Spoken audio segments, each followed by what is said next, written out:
bakunzi ba RTV Agakiza munkundire ndabahimiriwe cyane mwaramutse bigaterwa naho muherereye. Turi ku munsi ugira gatanu w'iyinga ni kwigenekerezo rya kane ruheshi mu mwaka wa 2020 aho turi ko turakurikirana ivyigwa by'indongozi zo kwiga Bibiliya mu gitabo c'Abadventiste umunsi w'indwi. Rero iki gitabo kiradufasha cyane nkuko tubimenyereye kugira ngo tubashe gusobanukirwa neza zimwe mu nkuru no mu majambo menshi aboneka muri Bibiliya. Rero uyu munsi uri hejuru muri kumwe na mwene Sonisa Guponse tukaba tugiye kuraba ikigwa kivuga ngo ukwizera hamwe na kahise. Muri kino cigwa tugiye kubona abantu batubereye abizerwa babaye akarorero kacu mu bijanye no kwizera. Abo bantu nabo bakaba ari abantu b'icitegererezo kuri twebwe. Reka rero imbere yo kwinjira cyane mu cigwa tubanze dusenge Imana. Nyene icubahiro Mwami Imana nyir'ijuru n'isi, reka tugushimire urukundo rwawe ruboneka kuri twebwe iminsi yose. Tugushimire n'ukuntu bikunze ko muri kano kanya dufata akanya ko kugira ngo twige amajambo yawe. Reka tugusabe ubushobozi bwawe n'imbabazi zawe zibe kuri twebwe kugira ngo ivyo ugomba ko dutahura tubitahure mu izina rya Yesu. Muri iki cigwa tubona ukwizera hamwe na kahise, tubona urutonde rw'abantu bagiye baraba abizigirwa, bagiye baraba abahizi mu byo kwizera nkuko tubisoma mu gice ca 11 c'igitabo c'Abaheburayo.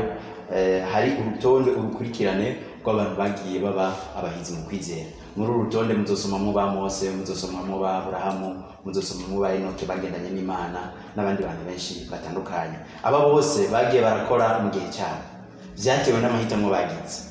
Kuba bahisemo kuba ku ruhande rw'Imana mu ntambara iri hagati y'iciza n'ikibi, ibi nivyo vyababashishije kuba abahizi baba bakivugwa kugira no kuri uno munsi. Umunyamigani niwe yanditse agira ati kuvugwa neza biruta cyane ubutunzi bwinshi, buruta amazahabu, buruta ivyamirenge umuntu ashobora kugira. Aba bantu rero bavuzwe neza, ari nayo mpamvu kugera kuri uno munsi bakivugwa no mu mateka y'isi. Aba bantu nabizigirwa mu vy'ukuri kandi bagiye bashika ku bintu bidasanzwe.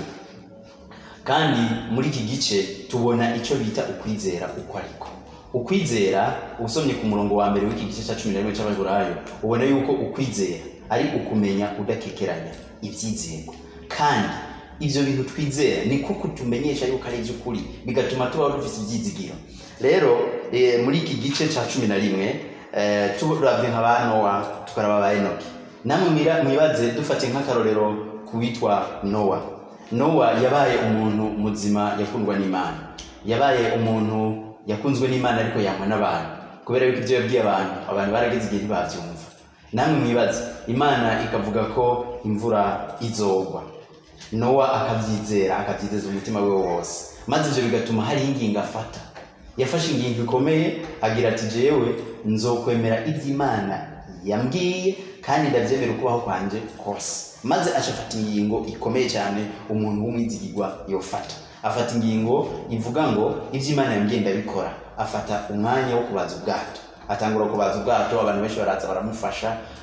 Iki gikorwa yakoze mu by'ukuri kirabonekana yuko cageze igihe kigashirwa mu bibazo. Abantu batangura kwimvira yuko ari umusazi, batangura kwimvira yuko ari kijuju, batangura kwimvira yuko yagize ingorane ari ubusaza, ibintu byamukomeranye byamucanze. Bibaza ko ivyo bintu bidashoboka. Mwibuke yuko imbere y'umwuzure wo kuri Nowa imvura ntiyari bwigere ikoza amano hasi, imvura ntiyari bwigere igwa na rimwe, ahubwo ikime nico catohesha isi maze isi ikaba ifise ububombe. Rero ico gihe Imana ivuze yuko imvura izogwa abantu ntibavyumva, ntibatahura ivy'imvura ivyo ari vyo, ariko kandi Nowa we yaravyizeye kubera yuko vyari vyavuye mu kanwa k'Imana, bituma ashika ku bintu bikomeye, maze we arokoka n'umuryango wiwe. Murazi yuko wewe n'abahungu biwe batatu n'abakazana biwe be n'umugore wiwe, abantu 8 bonyene aribo babashije kurokoka mu gihe c'umwuzure. Ibi rero bitwereka ukuntu umuntu yafashe ingingo zikomeye akubaha Imana, iherezo ryiwe uko bigenda uko kose igenda neza. Muri iki gice kandi tubonamo uwundi muntu witwa Enoki ni mwasoma mu gitabo c'Itanguriro mu gice ca 4 n'icya 5 muzobona yuko Enoki ngo yagendanye n'Imana ubuzima bwiwe bwose. Iminsi yose yamaze kwisi ngo yagendanye n'Imana. Amaze kugendana n'Imana ngo ntiyabakiboneka kuko Imana yamutwaye. Imana yarageze igihe atwara uyu Enoke mu munota umwe cyangwa iminota 2 umutima wo kubita uyumvira ku Mana. nka kurya umwana canke umuvyeyi yonsa adashobora kwibagira umwana wiwe na gato, niko Imana idashobora kwibagira umwana wayo ayamiza ko umutima. Umwana iyo atari kumwe n'umuvyeyi, iyo umwana yonka atari kumwe na mama n'umunota umwe, ubwo nyene umwana biraboneka yuko aba yagize ikibazo, aca mwibuka ntashobora kumwibagira iminota ingahe. Rero bitwereka ukuntu Enoki Murantunga, Enoki yafashe Imana nk'umuvyeyi wiwe maze agendana nayo, maze Enoki bituma aja mu ijuru atabonye urupfu, ari nawe muntu mu by'ukuri dufise kwicitegererezo. Ivya Aburahamu murabizi ukuntu Aburahamu nawe ivyamubaye ko yafashe akanya ko kwizera Imana, maze Imana amaze kuyizera imusaba no gutanga umuhungu we w'ikinege. Umuhungu yari yaronse bigoranye mu busaza, ariko Imana yamusaba kugira ngo amutange uyu muhungu Isaka. Aburahamu yakunda cyane, Aburahamu yemera kumutanga, ariko Imana ikora icyo yashaka gukora, iramwereka ko umwana we bitamugomba, ahubwo yashaka kwerekana yuko Aburahamu mu by'ukuri yizeye Imana. Imana ntiyamugerageje kuko Imana ntawigerageza, ariko Imana yashaka gutanga ikimenyamenya cy'uko Aburahamu ari umuntu w'umugororotsi kandi w'umwizigirwa. Muri uru rutonde rero turabonamo n'abandi bantu bakurikira, ba Sara, ba Yosefu, ba Mose, ba Rahabu, ba Samusoni, nabo bagiye barakora ibintu mu by'ukuri biboneka yuko kwari ukwizigira Imana, bizigira Imana n'umutima wayo n'imitima yabo yose. Aburahamu murazi ko tumugarutse ko gato yageze n'igihe ava mu gihugu cy'iwabo cy'Uri y'Ubukarudaya, maze aragenda mu gihugu Imana yari yamurangiye kujamwo, aragenda atazi ukuntu azohamerera, ariko kubera kwizera Imana ahitamwo kugenda akurikira Imana. Muri kino gihe rero mu buzima bwacu bwa misi yose, ubuzima bwa Gikristo tubamo, mbega two kwizera Imana ku rugero uruhe?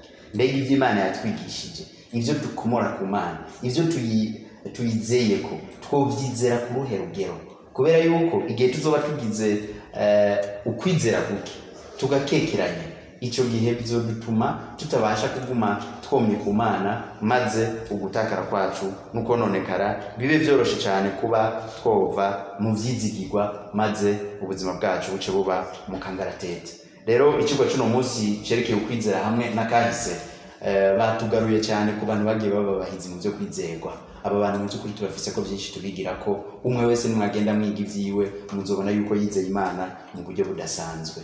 Yosefu murazi ko wewe yageze igihe yizera Imana, aravuga ati mu by'ukuri sinshobora guhemuka ngo mpemukire Imana yanje ngo nkore icyaha, kabone nubwo naringiye gushigwa hejuru ngo mpabwe intebe z'ivyubahiro. Yemera kuzihara kugira ngo bikunde ntahave akora icyaha, ngo ahimukire Imana akora icyaha, anahimukire umwami wo muri Egiputa, kubera yuko umugore wa Potifari umwami wo muri Egiputa yari yifuje kuryamana nawe umugore wa Farawo. Maze iki gihe Yosefu abasha gutsinda iki kigeragezo, maze nawe yerekana ukuntu yizeye Imana. Rero aba bose baratwereka yuko dukwiye gufatira urugero ku Mana, hanyuma tukabafatira ko nabone urugero kugira ngo bikundike, tuze twame imisi yose tumerewe neza mu mibereho yacu y'uru rugendo rwa Kristo. Rero nibwira ko muri kino cigwa turangiriza kugira ngo namwe mu mihani wanyu, aho mukorera, aho mugendagenda, muze murafata kandi ko kugira ngo musubiremo bino vyigwa, maze Imana ikomeze kubera hose icyarimwe kandi namwe mubigitsemo uruhare. Rero Imana ibahezagire mubyo twabanye, bibakomeze, hanyuma kandi mufate umwanya wo kwigira kuri bino bihangange mu kwizera abatubereye akarorero kandi babaye abahinzi, natwe tubigire ko, kandi ndabifurije kugira ngo namwe muze mugire iherezo ryiza nk'uko nabo bagize iherezo ryiza mu izina ry'Umwami wacu Yesu Kristo. Reka rero mu nkundire turangize isengesho. Nyir'icyubahiro uhoraho kugira neza, tugushimira ukuntu biciye mu ijambo ryawe, biciye no mu turorero twiza tw'ababaye abahinzi mu kwizera, utwigishije amajambo yawe. Reka tugusabe kugira ngo uyamatanishe ishashara mu mitima yacu, kugira ngo atubere impamba n'urwego ruzotuma dushika iwawe, haba twe tuyavuze n'abatwumvirije, twese ubuntu bwawe bube kuri twebwe, maze uturinde ikibi n'igisa naco, kuko tuvyamaze twizeye mu izina ry'Umwami wacu Yesu Kristo. Amen.